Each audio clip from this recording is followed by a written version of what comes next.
Ang kapitbahayan ng Charlestown, Boston ay kilala sa mataas na bilang ng nakawan sa bangko sa buong taon.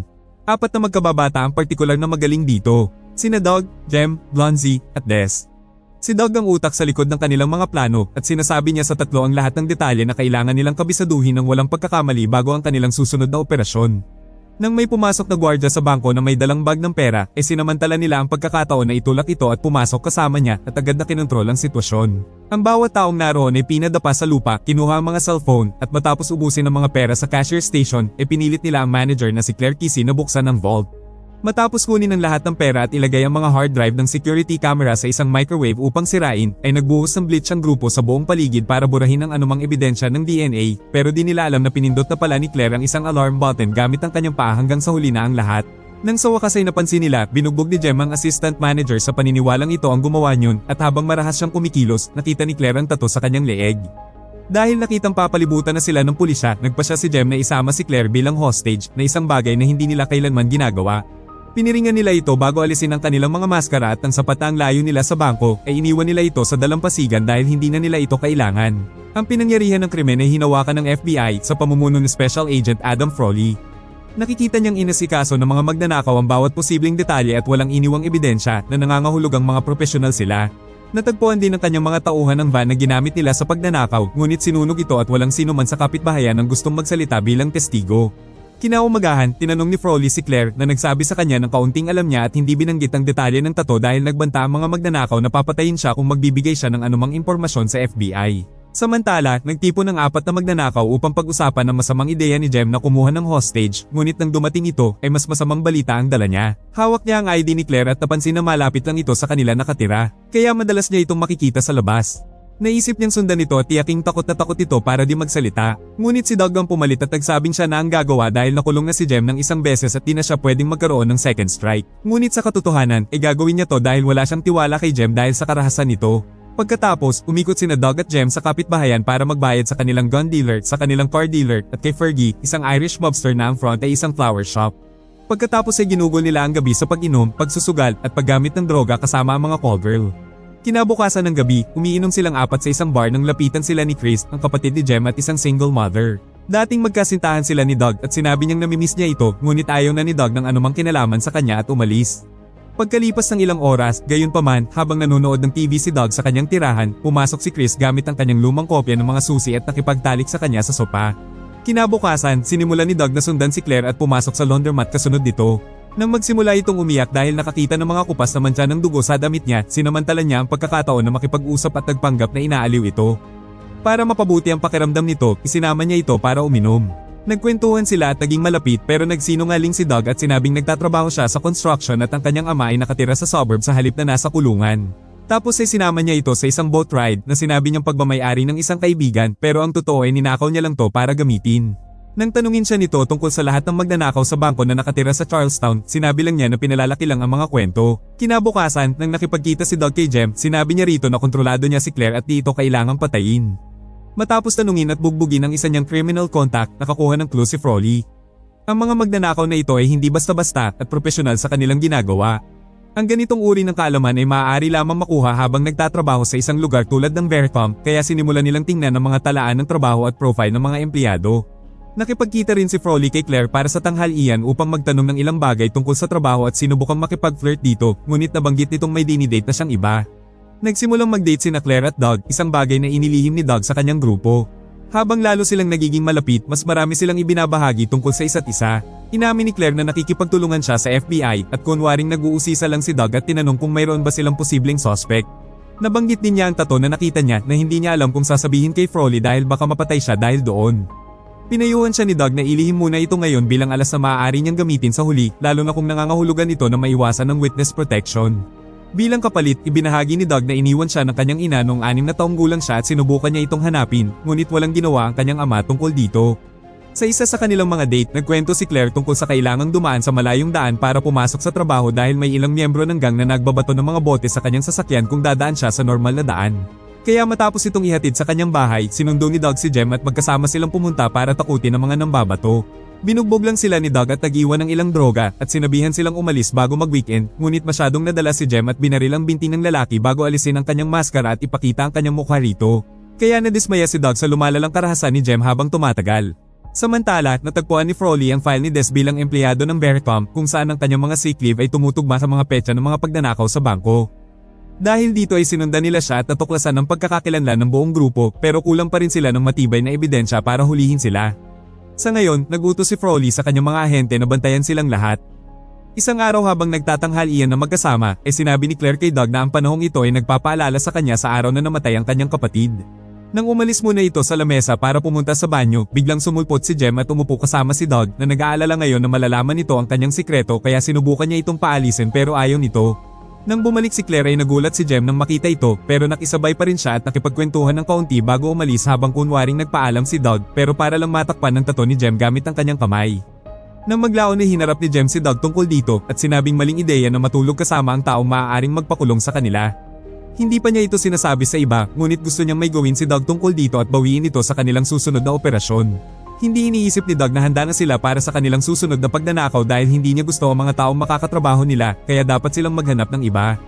Gayunpaman, nagpumilit si Jem kaya pumayag si Doug sa ilalim ng isang kondisyon, ito na ang kanyang huling trabaho. Pagkatapos, pumunta siya para makita ang kanyang ama sa kulungan para sabihing baka mawala siya ng ilang sandali at tanungin ito kung bakit hindi nito kailanman hinanap ang kanyang ina. Sumagot ang kanyang ama na walang saysay na subukang gawing ina ang isang tao na malino namang ayaw maging ina. Pagdating ng Biyernes, oras na para sa kanilang susunod na operasyon. Kumuha sila ng ilang buhok mula sa isang hair salon para itanim bilang peking ebidensya, naghugas ng mabuti at nilinis ang lahat ng kanilang kagamitan gamit ang bleach para walang fingerprint ang mga ito.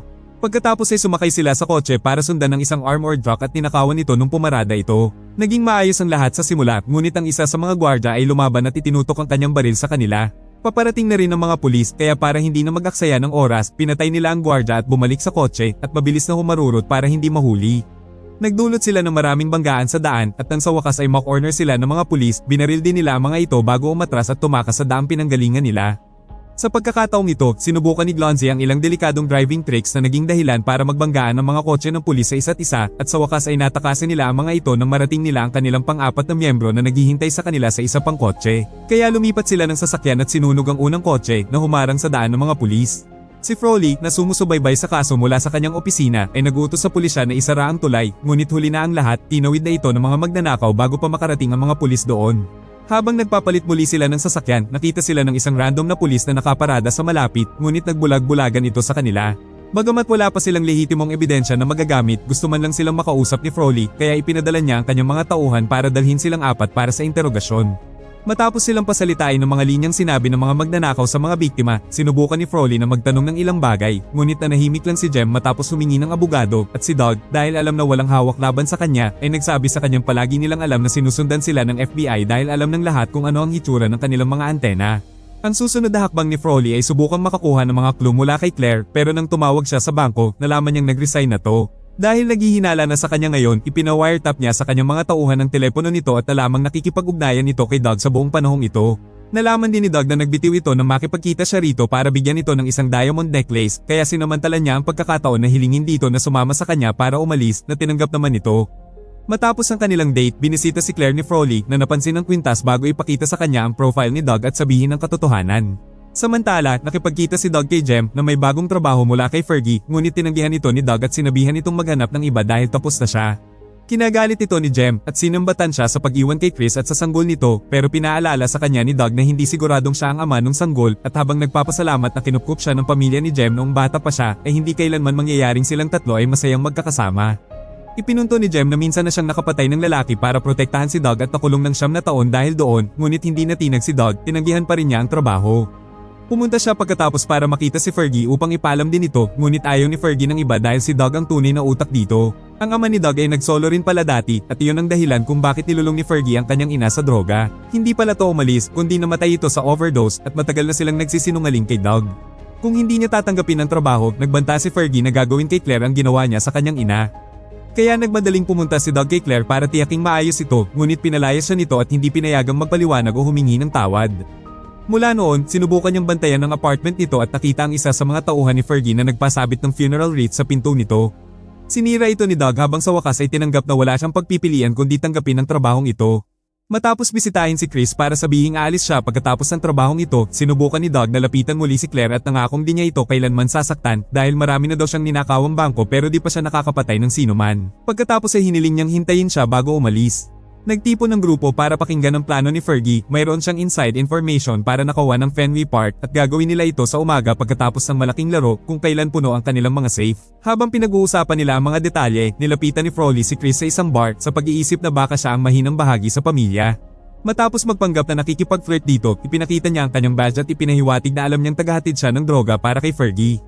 Nang humingi ito ng abogado, gumawa siya ng hakbang at nagtanim ng sama ng loob sa pamamagitan ng pagpuna na kahit magkasama sila ni Doug sa loob ng maraming taon, hindi siya kailanman binilhan nito ng diamond necklace. Nagbigay sa kanya si Chris ng peking lead kaya sa araw ng operasyon, sinundan ni Frawley at ang kanyang mga tauhan ng maling truck habang binibisita naman ni Chris si Doug para hilinging isama siya dahil gusto rin niya ng bagong buhay, ngunit pinalayas siya ni Doug matapos sabihing aalis siya kasama ang iba.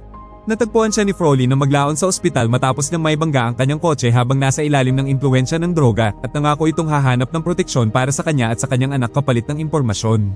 Dahil sa pakiramdam na palagi na lang siyang ginagamit, sumuko siya at nagsabi tungkol sa Fenway Park. Habang ginagamit ni Des ang kanyang kaalaman bilang elektrisyan para i-disable ang mga alarm at security camera, nagbihis sina Doug at Jem bilang mga pulis at pinapasok sa loob ng stadium ng isang contact ni Fergie. Nakatagpo sila ng ilang empleyado at gwardya ngunit hindi umubra ang kanilang pagpapanggap na pulis at maya-maya pa ay inilabas na nila ang kanilang mga baril at pinadapa ang mga lalaki sa sahig para magapos sila. Kasunod nito, umakyat sila sa cash room at sinabihan ng mga empleyado na buksan ang pinto at huwag gumawa ng distress call dahil may mga tauhan sila sa labas ng kanilang mga bahay at babarilin ang kanilang mga asawa kung susubok sila ng anuman. Malinaw na pinapasok sila at matapos punuin ang kanilang mga bag ng husto sa pera, umalis sila sa parking lot kung saan naghihintay sa kanila sina Glonzy at Des na may dalang ambulansya. Pinaliligiran na ng FBI ang paligid, ngunit sa sandaling nakita sila ni Jem na sinusubukang sumalisi, pinaputokan niya ang mga ito. Nagsimula ang barilan sa pagitan ng mga magnanakaw at mga ahente at nabaril si Glonzy sa gitna nito, ngunit buti na lang at tinamaan ito sa vest.